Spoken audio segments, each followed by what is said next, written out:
Hello guys, welcome back to another YouTube video about me saying cancelling the storyline for this series, and I will not be cancelling it because it would not make sense without the storyline. Hope you guys enjoy this episode. Any more will be coming soon. Love you guys and enjoy. Disclaimer, I do not own any of the Haikyuu characters or art said. This is not how I view the Haikyuu characters. This is just for pure entertainment. Warning, language might not be suitable for audience under the age of 13. That's all I have to say. On to the video.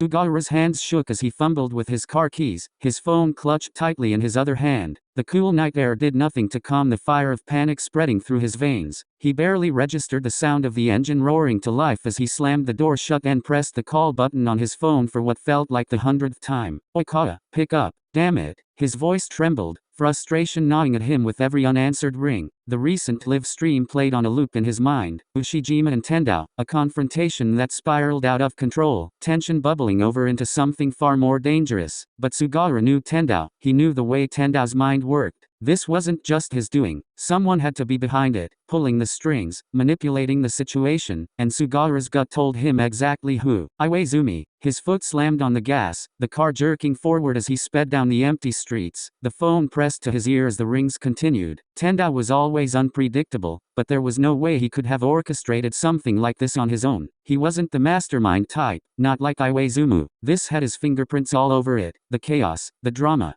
Iwaizumi had always been one step ahead, scheming in ways that left everyone else scrambling in the aftermath. The phone clicked, a brief silence, and then a familiar voice, calm, collected, and infuriatingly smug. "Suga, it's late, don't you think? I wasn't expecting a call from you." Sugawara's grip tightened around the steering wheel, his knuckles turning white. "What the hell did you do?" He spat, his voice sharper than he intended. He could feel his heart racing, the adrenaline making it hard to think straight. "That stunt with Tendao, what was your plan, Iwaizumi? Did you think you'd get away with using him like that?" There was a soft chuckle on the other end, and Sugawara could almost picture the smirk on Iwaizumi's face. "Using him? Sugawara, you give me too much credit. Tendao is more resourceful than you think." "Bullshit," Sugawara growled, pressing harder on the accelerator. "He's not your puppet. You did something, fed him ideas, twisted the situation. This is all because of you." Iwaizumi's laugh faded, replaced by something colder, more calculated. "You think I made Tendao do something he didn't already want to do?" Ashiwaka hurt him. "Suga, all I did was give him a push. Besides," his voice dipped lower, more dangerous, "Ashiwaka's always been too stubborn to learn. Tendao just helped teach him a lesson." Sugawara's chest tightened, fury mixing with fear. He didn't know exactly what Iwaizumi's endgame was, but he knew one thing for sure. Tendao was a pawn in something far bigger, and Ushijima was caught right in the middle of it. "Whatever you're planning," Sugawara said through clenched teeth, "I'm going to stop you." Iwaizumi's voice was smooth, almost playful. "Good luck, Suga, but I think you're a little late." Line goes dead. Sugawara's mind was still racing, the weight of OIKAWA's sudden disappearance bearing down on him like a storm he couldn't outrun. Iwaizumi was on his way, but something didn't sit right with him. As the headlights of his car sliced through the night, illuminating the empty streets, he couldn't shake the feeling that there was a piece of the puzzle he was missing. His phone buzzed again, and this time it wasn't an unknown number. It was Iwaizumi, calling him back. Sugawara answered immediately, his voice tense. "Iwaizumi, where are you?" There was silence for a beat too long before Iwaizumi's voice came through, quieter than usual, almost restrained. "I'm closer than you think." Sugawara's stomach twisted. Something was wrong, very wrong. His fingers tightened around the steering wheel, his knuckles turning white. "What do you mean?" Another silence. Sugawara could almost hear the weight behind Iwaizumi's breath. "Suga, stop looking for OIKAWA." The words hit Sugawara like a punch to the gut. He pulled the car over to the side of the road again, his heartbeat thundering in his ears. "What are you talking about? He's in danger, Iwaizumi. Someone's." "I know." Iwaizumi cut him off, his voice low, almost pained. "He's with me." Sugawara froze, his breath catching in his throat. "What?" "I have him," Iwaizumi admitted, his voice dark and heavy with something that Sugawara couldn't quite place. "He's safe.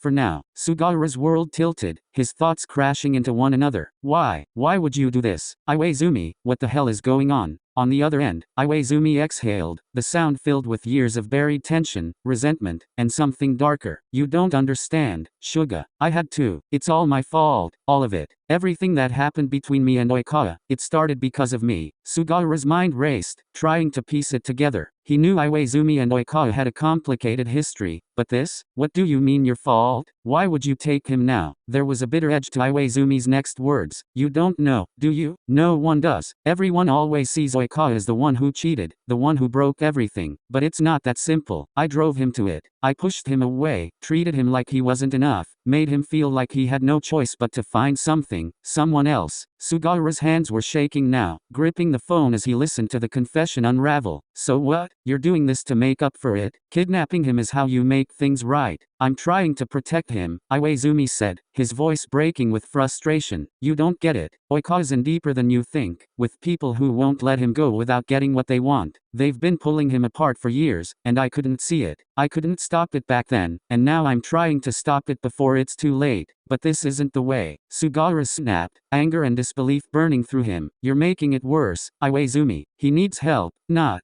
this. You can't fix what happened by hurting him more. I'm not hurting him, Iwaizumi whispered, but even he didn't sound convinced. I'm keeping him safe. From them, from me, from everything that made him feel like he had to cheat in the first place. I let him down, Suga. I let everything fall apart. Sugawara could hear the desperation in his voice now, the guilt that had been festering beneath the surface for so long. Iwaizumi wasn't just angry, he was broken. But this wasn't the solution. Sugawara knew that much. Iwaizumi, Sugawara said, his voice softer now, trying to reason with him. This isn't the way to fix things. You can't rewrite what happened by controlling him. You need to let him go. Talk to him. Really talk. You're only going to make him hate you if you keep him trapped like this. Another long silence, and then Iwaizumi's voice came through, quiet, defeated. I don't know how to fix it, Suga. I don't know what else to do. Sugawara closed his eyes, breathing deeply as he tried to steady himself. We'll figure it out, but you have to let him go. This isn't about you anymore. It's about him. Let me help you, before it's too late. The line goes dead again, and another call starts making his phone buzz. It's Daichi. Sugawara turns off his phone.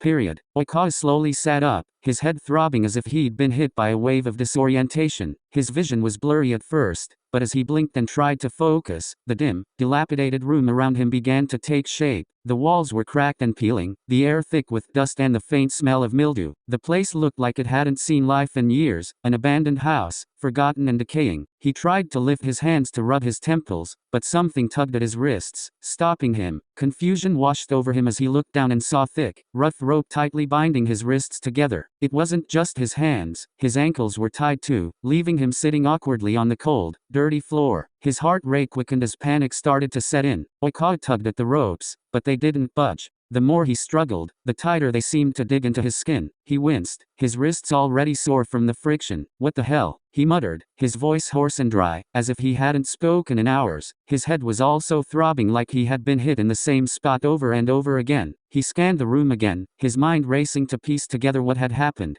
The last thing he remembered was a heated argument, a confrontation that had spiraled out of control, and then, darkness. He tried to stand up, but his legs gave way, the bindings making it impossible to move properly. He slumped back down against the wall, his breath shallow, his pulse was pounding in his ears, his thoughts a chaotic mess. Someone had brought him here, someone had tied him up, and he had a sinking suspicion about who. OIKAWA's breath hitched as he strained to free his wrists, the rope biting into his skin. His pulse quickened, heart pounding in his chest as the overwhelming silence of the abandoned house closed in around him. He needed to think, needed to find a way out. The sound of footsteps made his blood run cold. Out of the shadows of the dimly lit room, Iwaizumi stepped forward. OIKAWA froze, his eyes widening as they locked onto the figure in front of him. Iwaizumi stood there, his expression hard, eyes dark with something OIKAWA couldn't quite place. But what made OIKAWA's breath catch in his throat wasn't just the sight of his former lover, it was the gun in his hand, gripped tightly, as if he had been wrestling with the weight of the decision that had led them to this moment. What the hell are you doing?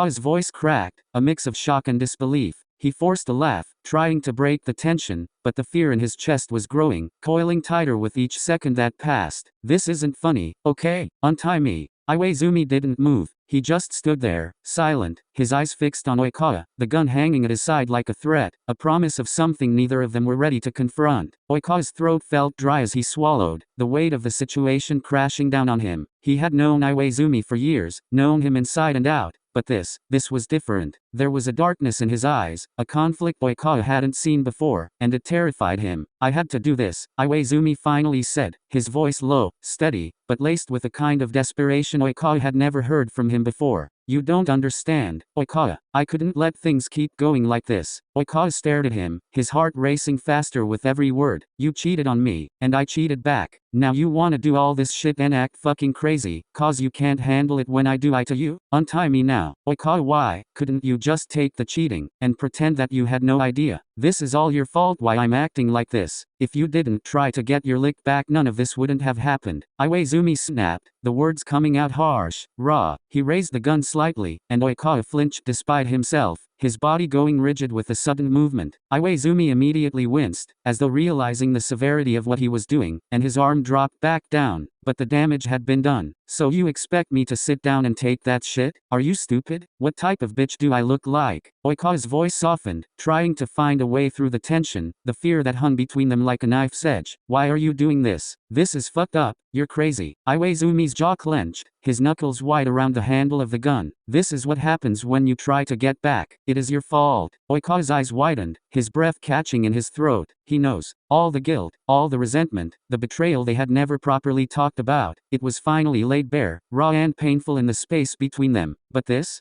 wasn't what he had expected. What the hell? It is. Iwaizumi cut him off, his voice shaking now, cracks forming in his hardened exterior. I made you feel like you weren't enough. I made you feel like I didn't care. And now I'm trying to fix it before it gets worse. I'm trying to stop you from falling into someone else's trap, someone worse. But you shouldn't have cheated. OIKAWA shook his head, his heart aching at the desperation in Iwaizumi's voice. You're not fixing anything by tying me up, by pointing a gun at me. You're just pushing me further away. The words seemed to hang in the air, heavy and suffocating. Iwaizumi looked down at the gun in his hand, his expression wavering, as if he was starting to realize the gravity of what he was doing. I'm trying to protect you, Iwaizumi whispered, the fight draining out of his voice. But I don't know how anymore. For the first time, OIKAWA saw the vulnerability in his eyes, the pain, the regret that had been building for so long. He wasn't holding the gun to hurt OIKAWA. He was holding it because he didn't know how to make things right. Then put the gun down, OIKAWA said loudly, his voice steady despite the fear coursing through him. How the fuck you're going to kidnap me for doing the exact same shit you put me through? Iwaizumi's hand trembled, the weight of the gun seeming unbearable now. Slowly, agonizingly, he lowered it, his shoulders slumping as if the burden he had been carrying had finally crushed him. I don't want to lose you, Iwaizumi whispered, his voice breaking. Period. Bro, what the fuck is going on and why did Sugawara went to OIKAWA so fast? This shit don't make sense. I mean they are firearms I guess. And Daichi left too. Maybe to make sure Sugawara is safe. Live incoming. Again? I can't. What the actual fuck is going on?